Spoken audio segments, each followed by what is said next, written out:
तो इस वीडियो में हम इस एनिमेशन को इम्प्लीमेंट करेंगे रिएक्ट नेटिव में, जो कि ओरिजिनली इस डेमो से इंस्पायर्ड है, जिसे फिलिप डेविस ने स्विफ्ट यूआई में बनाया था।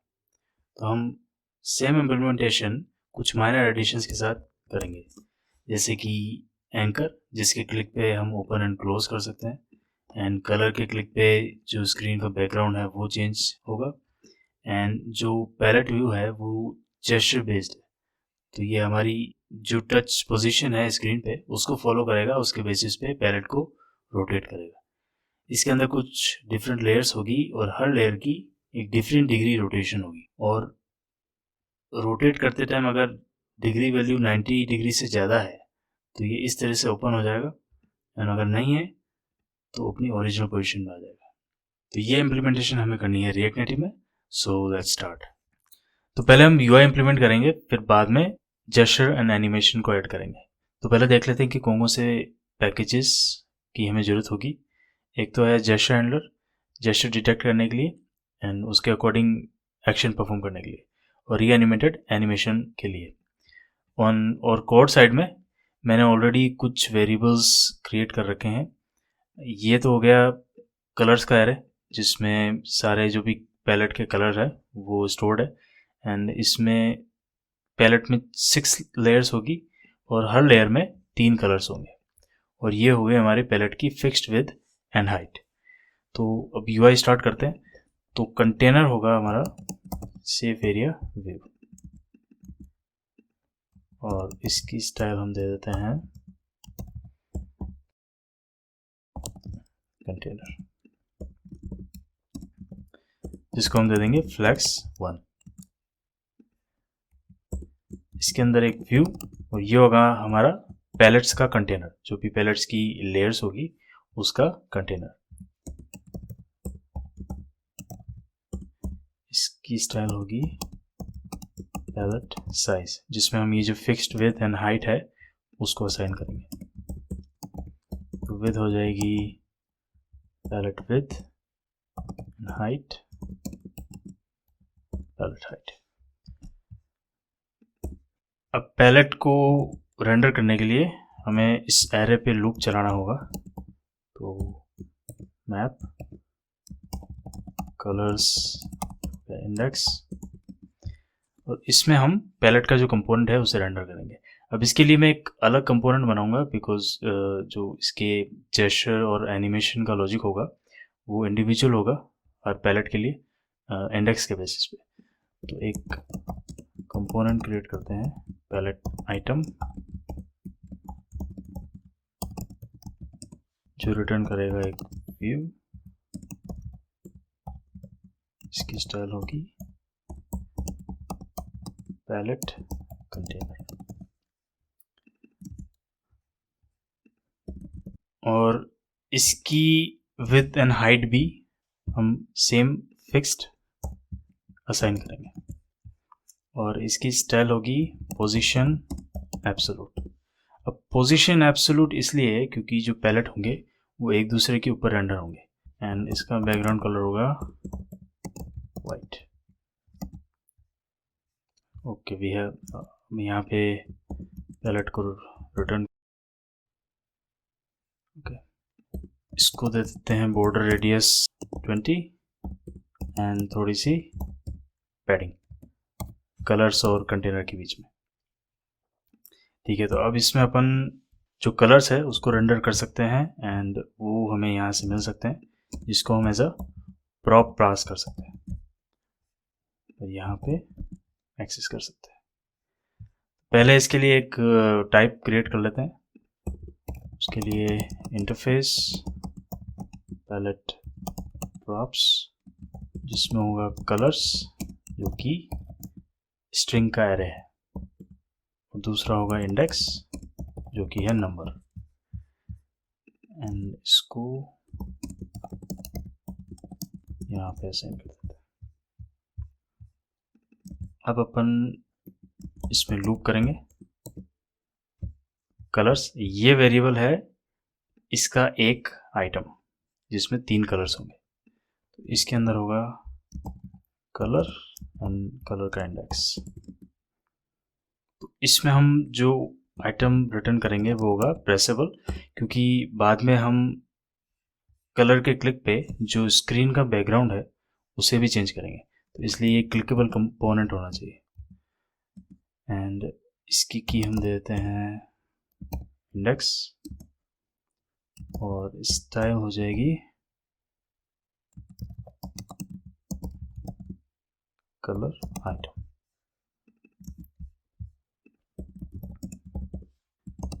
फ्लैग्स ऑफ 1, ताकि जो कलर्स है वो इक्वली जो कंटेनर में है डिस्ट्रीब्यूट हो जाए, और विड्थ हो जाएगी 100%।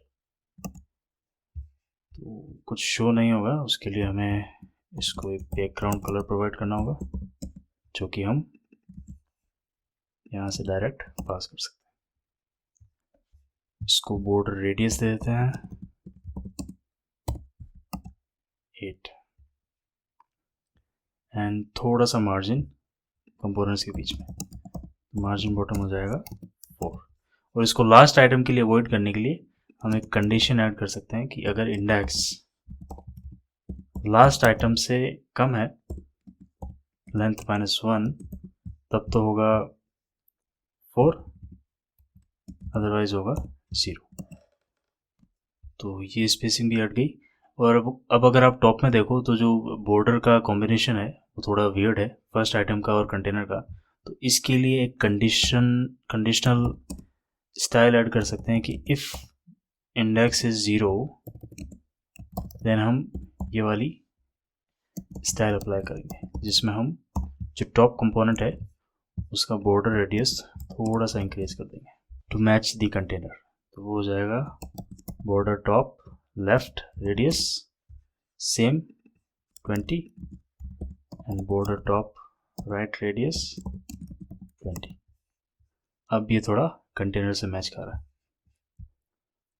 तो कलर्स तो ऐड हो गए। अब नेक्स्ट है जो बॉटम पे एंकर है उसको रेंडर करने के लिए, तो वो भी प्रेसेबल होगा।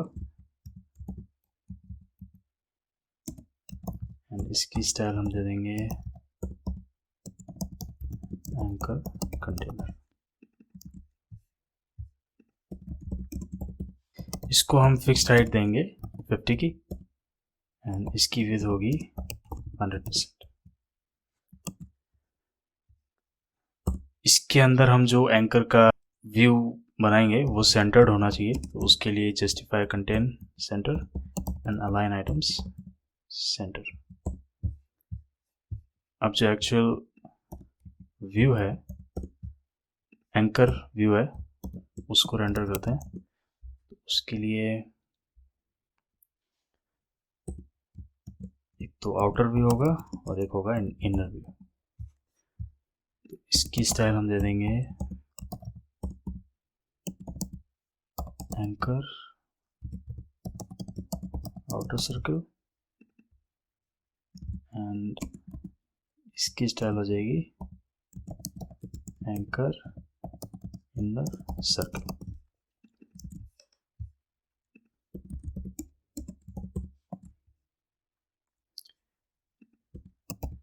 तो जो आउटर सर्कल है उसकी विद उसकी जो साइज होगी वो होगी 24 एंड बॉर्डर से रेडियस हो जाएगा 24 का हाफ। एंड ये भी शो नहीं होगा, उसके लिए हमें बॉर्डर विथ प्रोवाइड करनी पड़ेगी, तो बॉर्डर विथ ऑफ 1। और जो एंकर इनर सर्किल है उसके लिए साइज थोड़ा सा आउटर से कम होगा, तो वो हम दे देंगे 16 एंड इसको थोड़ा बॉर्डर रेडियस हो जाएगा 16/2। इसको शो करने के लिए बैकग्राउंड कलर ऑफ ब्लैक। इसको सेंटर करने के लिए हमें justify content centre align items centre. तो हमारी यूआई मोस्टली डन है। अब इस पैलेट को बॉटम में अलाइन कर देते हैं, तो उसके लिए हम करेंगे जस्टिफाई कंटेंट फ्लैक्स एंड इसको थोड़ा सा मार्जिन दे देते हैं, वो हम यहाँ प्रोवाइड कर देंगे, क्योंकि ये स्टाइल दो जगह यूज़ आ रही है, तो इसलिए हम यहाँ पे मार्जिन दे देते हैं लगभग 40 का, तो थोड़ी सी स्पेसिंग आ गई है। तो जो हमारी पैलेट की जो इनिशियल यूआई है वो तो हो गई कंप्लीट। अब नेक्स्ट पार्ट है जेस्चर डिटेक्ट करने का। तो उसके लिए सबसे पहले आपको जो कंटेनर है उसे बनाना पड़ेगा जेस्चर हैंडलर रूट व्यू को, क्योंकि ये जेस्चर हैंडलर की रिक्वायरमेंट है जेस्चर डिटेक्ट करने के लिए, खास करके एंड्रॉयड में। एंड इसको हमें स्टाइल देनी पड़ेगी फ्लैक्स 1 ताकि पूरी स्क्रीन को कवर कर सके। ठीक है।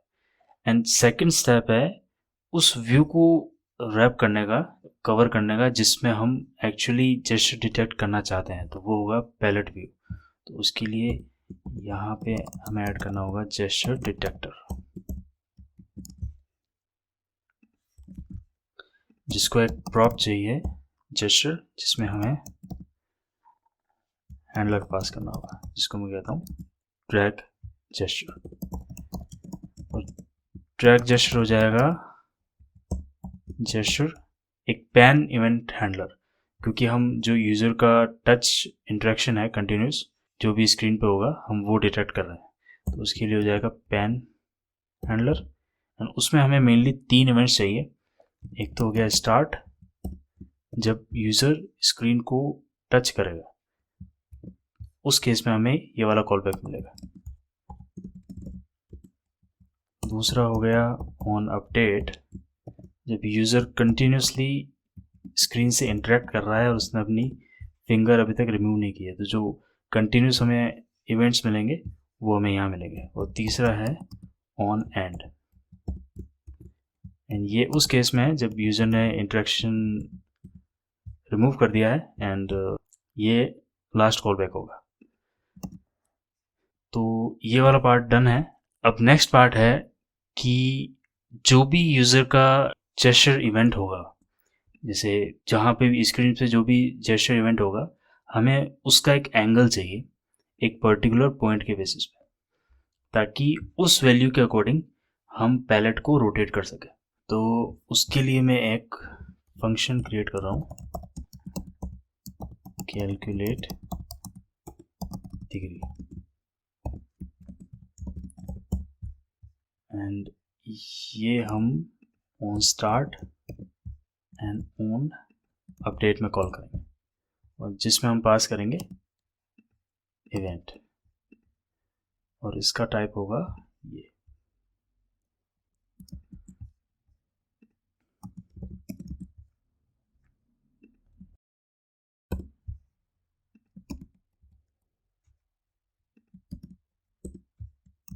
ठीक है। तो अब इस फंक्शन में हमें क्या करना है कि जो भी यूज़र का टच होगा इस स्क्रीन पे, हमें उसके एक ओरिजिन पॉइंट के बेसिस पे एंगल लेना है। तो वो ओरिजिन पॉइंट होगा जो पैलेट का बॉटम है वो एंकर की साइड का, ताकि उसके अकॉर्डिंग हम करेक्ट वैल्यू जो भी आएगी उसके अकॉर्डिंग हम पैलेट को यूज़र के जेस्चर के बेसिस पे रोटेट कर सके। तो उसके लिए मैं एक फंक्शन यूज़ करूँगा मैथ का आर्क टेंजेंट, एंड उसका नाम है 8 and 2 because we are going to use x and y both. तो इसमें हमें एक्स एंड वाई की वैल्यू पास करनी होगी, और वो होगी जो भी यूज़र का करंट टच कोऑर्डिनेट्स है स्क्रीन पे। एंड ये जो फंक्शन है उस वैल्यू के अकॉर्डिंग उसका जो ओरिजिन होगा जहाँ पे एक्स एंड वाई की वैल्यू 0 होनी चाहिए, तो उसके अकॉर्डिंग एंगल की वैल्यू हमें प्रोवाइड करेगा। कि जैसे हमने एक्स एंड वाई की वैल्यू 100 पास करी, तो स्क्रीन पे जहाँ पे भी उसकी 0 0 बनेगी उसके अकॉर्डिंग एंगल हमें प्रोवाइड करेगा। तो वो हम एक बार जो ई डॉट वाई है, वाई के लिए तो हो जाएगा e dot y, and y is जो भी जेस्चर डेटा है वो व्यू की जो एरिया है उसके अकॉर्डिंग हमें प्रोवाइड करता है, ना कि स्क्रीन के अकॉर्डिंग। तो e dot y and e dot x. अब इसको एक बार लॉग्स में प्रिंट करके चेक कर लेते हैं कि किस टाइप का डेटा आ रहा है।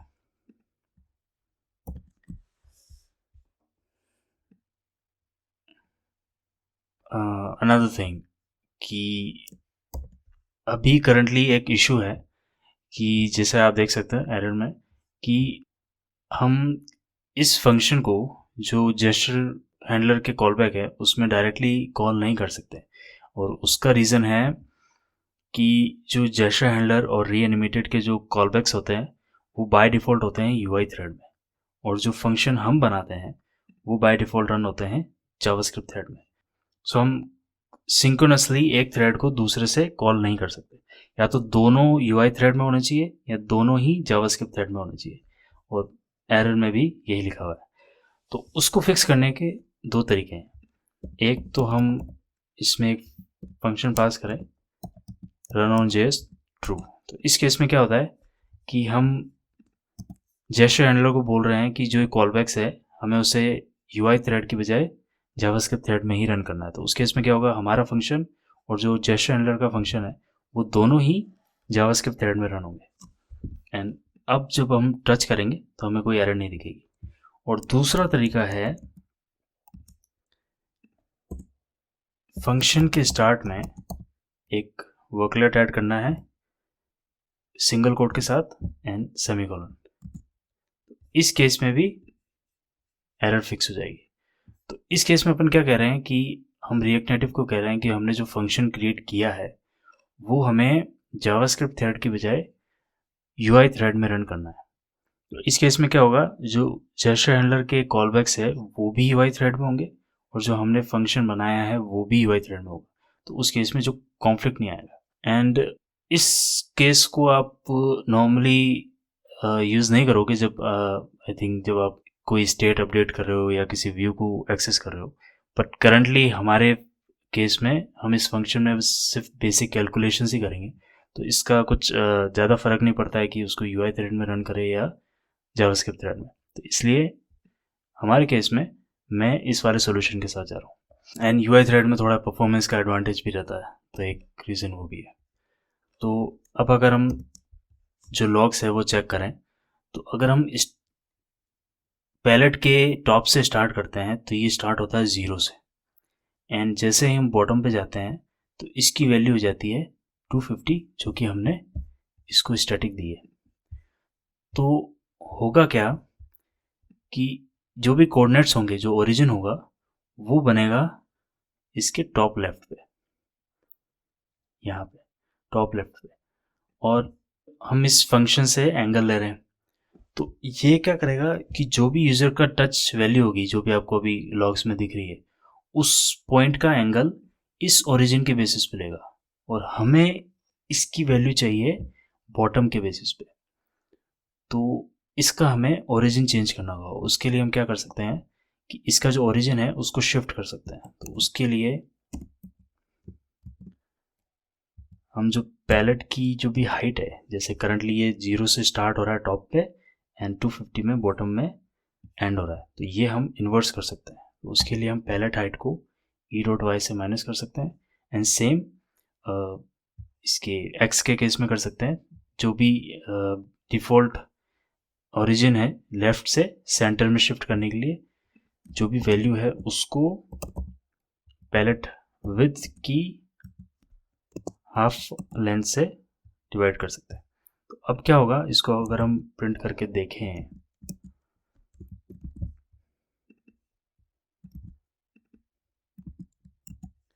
तो अब अगर हम टॉप पे टच करें तो ये स्टार्ट होगा 250 से, और नीचे जाते जाते ये एंड हो जाएगा 0 पे, और सेम एक्स के केस में भी, तो उसके केस में भी जो 0 होगा ये हो जाएगा सेंटर पे।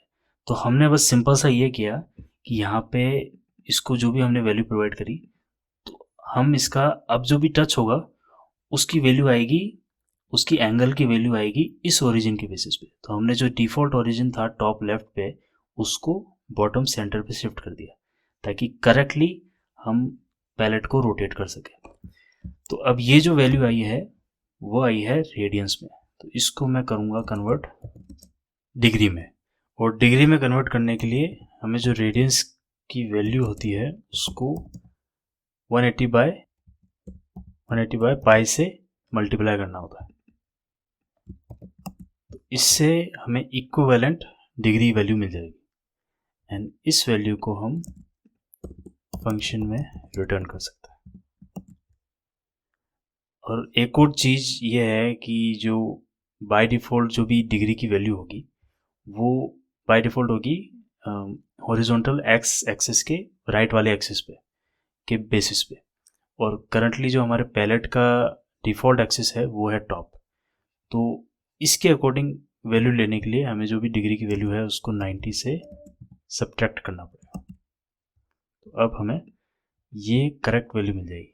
वैल्यू तो रिटर्न हो गई, अब इसको हमें किसी वेरिएबल पे स्टोर करना होगा। तो उसके लिए मैं एक वेरिएबल बनाऊंगा जेस्चर डिग्री एंड ये होगा use shared value, default value of 0। अब यूज शेयर्ड वैल्यू एक रीएनिमेटेड हुक है जिसमें हम एनिमेशन वैल्यूज स्टोर करते हैं एंड वो एनिमेशन वैल्यू हम किसी कंपोनेंट जिसको हमें एनिमेट करना है जैसे व्यू या टेक्स्ट, उसकी स्टाइल प्रॉपर्टी पे अप्लाई करते हैं। वो कुछ भी हो सकता है जैसे ओपेसिटी या हमारे केस में रोटेट, उसमें अप्लाई करते हैं एंड जब भी इसको एनिमेट करना होता है हमें बस इस वैल्यू को अपडेट करना है एंड रीएनिमेटेड ऑटोमेटिकली कंपोनेंट को एनिमेट कर देगा। तो हमारे केस में हम ये जो डिग्री की वैल्यू है इसे इसमें असाइन करेंगे। तो ये तो हो जाएगा स्टार्ट एंड अपडेट के केस में। एंड जैसे ही यूज़र अपना टच रिमूव करता है उस केस में हमें चेक करना है कि अगर डिग्री की वैल्यू 90 डिग्री से ज़्यादा है तो पैलेट 90 पे रुक जाना चाहिए, और अगर नहीं है तो वापस अपनी ओरिजिनल पोजीशन पे आ जाना चाहिए। यहाँ पे हमें इवेंट की नीड नहीं है। तो जो जेस्चर वाला पार्ट है वो भी डन हो गया है। अब नेक्स्ट पार्ट है एक्चुअली जो एनिमेशन है उसे इम्प्लीमेंट करने का। तो उसके लिए इसको पहले तो एज अ प्रॉप पास कर देते हैं, इसको टाइप में ऐड कर देते हैं। इसका टाइप होगा shared value of type number.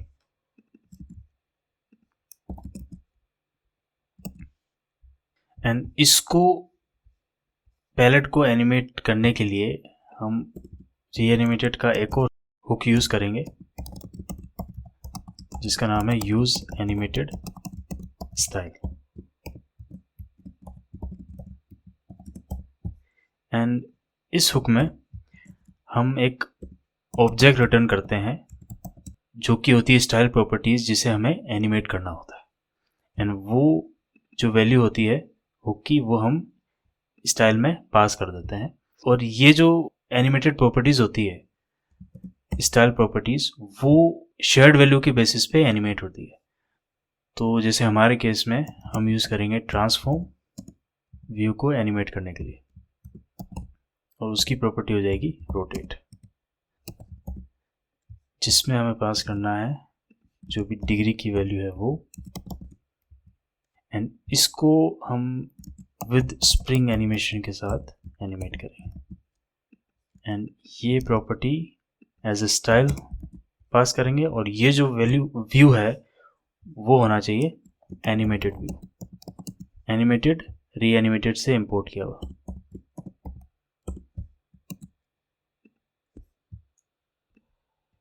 अब अगर हम रोटेट करें तो आप देख सकते हो कि जेस्चर के बेसिस पे पैलेट रोटेट हो रहा है।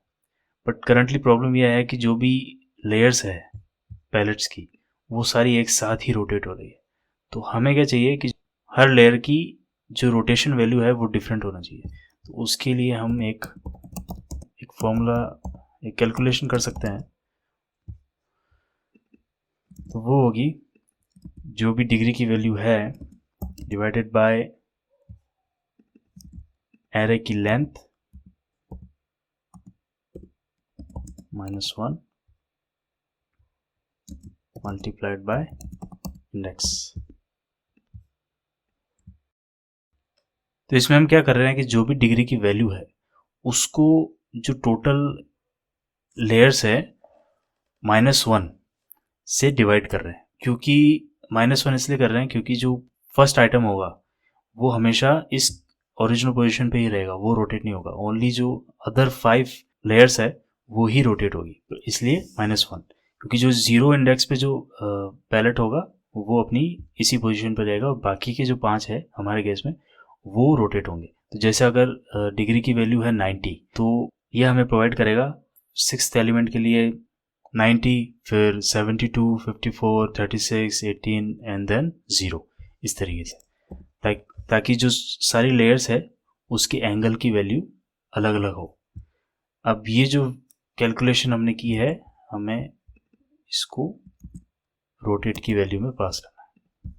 अब अगर हम रोटेट करें, there is some issue, I think to wrap it around. Okay, अब अगर हम इसे रोटेट करें तो पैलेट रोटेट तो हो रहा है, प्रॉब्लम यह है कि ये सेंटर से रोटेट हो रहा है बजाय बॉटम से। तो इसका रीज़न ये है कि जब भी हम किसी व्यू को रोटेट करते हैं उसकी जो डिफ़ॉल्ट ट्रांसफॉर्म ओरिजिन होती है वो होती है सेंटर, और हमारे केस में हमें चाहिए कि ये बॉटम से रोटेट हो जहाँ पे एंकर है। तो उसके लिए हमें जो ट्रांसफॉर्म ओरिजिन है डिफ़ॉल्ट सेंटर, उसको शिफ्ट करना होगा। और उसको शिफ्ट करने का रिएक्ट नेटिव में एक तरीका ये है कि जब भी हम रोटेशन अप्लाई करें उससे पहले व्यू को एक पर्टिकुलर डिस्टेंस तक शिफ्ट करना होगा या ट्रांसलेट करना होगा, फिर रोटेशन अप्लाई करनी है एंड उसके बाद रिवर्स शिफ्ट करना होगा। तो जितना रोटेशन से पहले शिफ्ट किया उतना ही उसके बाद रिवर्स शिफ्ट करना होगा। इससे जो ट्रांसफॉर्म ओरिजिन है वो शिफ्ट हो सकता है। इसको कोड से समझते हैं कि पहले अपन इसको ट्रांसलेट वाई करेंगे तो वो हो जाएगा palette height divide by 2, because हमें सेंटर से बॉटम में शिफ्ट करना है तो वो आधी हाइट हो जाएगी। एंड तो पहले हम उसको शिफ्ट करेंगे फिर रोटेशन अप्लाई करेंगे, तो इससे ये नीचे शिफ्ट हो जाएगा। और एंड रोटेशन के बाद सेम चीज़ करनी है बट रिवर्स में।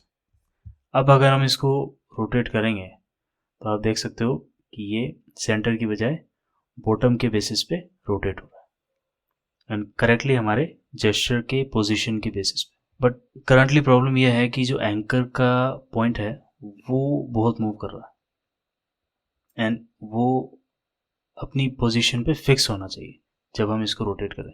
तो उसको फिक्स करने के लिए हम क्या कर सकते हैं कि जो एंकर का एरिया है उसको इग्नोर कर सकते हैं, और उसके लिए हम इसको सब्ट्रैक्ट बाय 50 कर सकते हैं। और 50 यहाँ पे हमने जो एंकर की फिक्स्ड हाइट दी है वो है। इससे क्या होगा कि जो एंकर का शिफ्ट है वो रिमूव हो जाएगा और अब एंकर अपनी फिक्स पोजीशन पे ही रहेगा जब भी हम रोटेट करेंगे। तो ये भी डन है। एंड अभी करंटली जो स्प्रिंग एनिमेशन है वो कुछ ज़्यादा ही स्प्रिंग ही है, तो इसको हम कम कर सकते हैं, इसका मास थोड़ा सा कम करके। आई थिंक अब थोड़ा सा बेटर। अब हमारी मेन इम्प्लीमेंटेशन तो कंप्लीट हो गई है। अब लास्ट बचे हैं एक्शंस, कि जैसे एंकर के क्लिक पे पैलेट ओपन एंड क्लोज हो जाना चाहिए एंड कलर के क्लिक पे जो बैकग्राउंड है वो चेंज हो जाना चाहिए। तो वो हम अब इम्प्लीमेंट कर सकते हैं। एंकर के लिए एक फंक्शन बनाता हूँ, ऑन एंकर प्रेस, एंड इसमें हमें इसकी जेस्चर की डिग्री वैल्यू अपडेट करनी है। तो उसमें सिमिलर कंडीशंस लगाएंगे जैसे हमने जेस्चर एंड के केस में लगाया था, कि जैसे अगर जेस्चर की वैल्यू अगर करंटली 0 है, मतलब जो पैलेट है वो भी इस पोजीशन में है, तो हम उसको 90 से चेंज कर देंगे। और अगर वो 0 नहीं है तो उसको अपन इस इनिशियल पोजीशन पे शिफ्ट कर देंगे। तो इसके ऑन प्रेस में पास कर सकते हैं। अब अगर अपन इस पर क्लिक करें तो अगर ये क्लोज है तो ये ओपन हो जाएगा, ओपन है तो क्लोज हो जाएगा। तो ये पार्ट तो डन है। अब नेक्स्ट पार्ट है कलर के क्लिक पे बैकग्राउंड चेंज करने का। तो उसके लिए हम एक स्टेट क्रिएट करते हैं, ये हो जाएगी active colour set active colour, इसकी डिफ़ॉल्ट कलर हम दे देंगे ये वाला, एंड इसको as a prop palette item पे हम पास कर सकते हैं, जिसका टाइप होगा स्ट्रिंग। एंड एक और फंक्शन बनाना है कलर के प्रेस इवेंट का, तो वो हो जाएगा ऑन कलर प्रेस,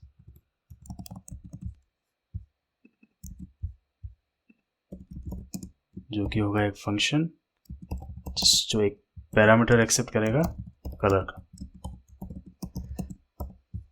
एंड इसको हम यहाँ पे असाइन कर सकते हैं। जो कलर है इसको एज अ पैरम पास कर सकते हैं।